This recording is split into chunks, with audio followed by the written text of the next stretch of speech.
Halo teman-teman, kembali lagi di channel YouTubeku.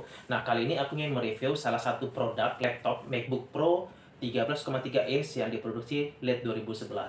Sekilas tentang info laptop ini ya. Yang pertama, laptop ini, MacBook Pro ini menggunakan prosesor i5 dengan kecepatan 2,4 GHz. Cukup cepat ya, walaupun untuk di saat-saat akhir ini, karena sekarang ini aja masih banyak yang menggunakan Duo ataupun Celeron seperti itu ya.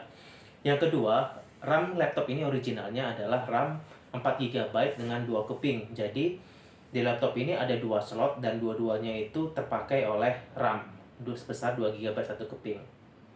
Yang ketiga, untuk original laptop ini menggunakan harddisk HDD 500 GB. Jadi belum SSD ya, yang namanya di tahun 2011 saat itu mungkin SSD itu masih sangat jarang digunakan. Benar ya? Terus yang berikutnya, layar ini sudah widescreen, walaupun rasionya masih 3:2. Sedangkan terbaru itu biasanya rasio layarnya itu 16:9. Tapi udah cukup oke lah ya, sudah nggak ngotak banget kelihatannya. Dan juga layarnya udah glossy. Nah, seperti ini ya.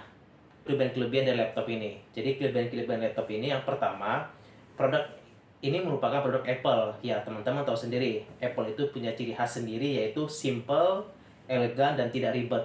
Ya, bentuknya juga simple, elegan, dan tidak ribet. Ya, memang itulah keunikan dari produk-produk Apple ya, teman-teman juga pasti tahu ya.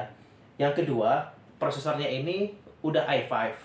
Jadi untuk beberapa tahun ke depan masih aman lah ya untuk prosesor i5 dengan kecepatan 2,4 GHz.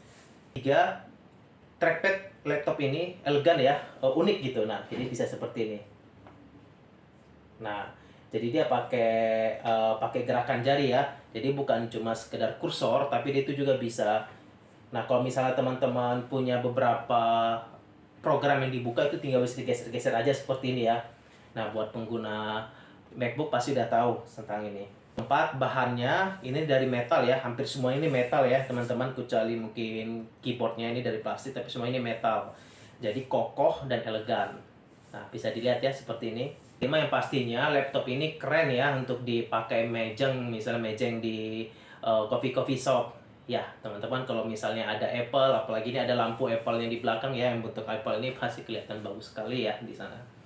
Di balik kelebihan ini juga laptop ini juga punya kekurangan. Yang pertama yaitu karena bodinya ini metal ya teman-teman ya. Karena bodinya ini metal itu jadi nyetrum-nyetrumnya itu jadi cukup sering ya teman-teman. Kalau misalnya yang pengguna Apple pasti tahu ya. Jadi terutama ketika dicas, terus tangan kita menyentuh laptopnya ini, terus kaki kita juga nginjak ke lantai tanpa ada alas kaki ataupun seperti karpet, itu cukup kerasa nyetrum-nyetrumnya, walaupun memang nggak, walaupun bukan setrum yang tinggi seperti PLN gitu ya, tapi cukup kerasa lah, dan rasanya kurang nyaman gitu. Memang berat laptop ini cenderung agak berat ya, cenderung agak berat. Kalau misalnya mau ringan mungkin bisa teman-teman pilih yang MacBook Air, tapi untuk MacBook Pro ini secara keseluruhan sih cukup berat, tapi ya masih manusiawi lah dibawa kemana-mana pakai tas. Jarak antar USB portnya ini cukup dekat ya teman-teman ya. Ini kan ada dua USB port. Nah, jaraknya cukup dekat. Jadi kalau misalnya menggunakan flash disk misalnya, ataupun kayak adapter receiver itu yang bentuknya agak gemuk, itu dia sering ngebentur. Jadi makanya harus gantian. Sedikit kekurangan dari laptop MacBook Pro.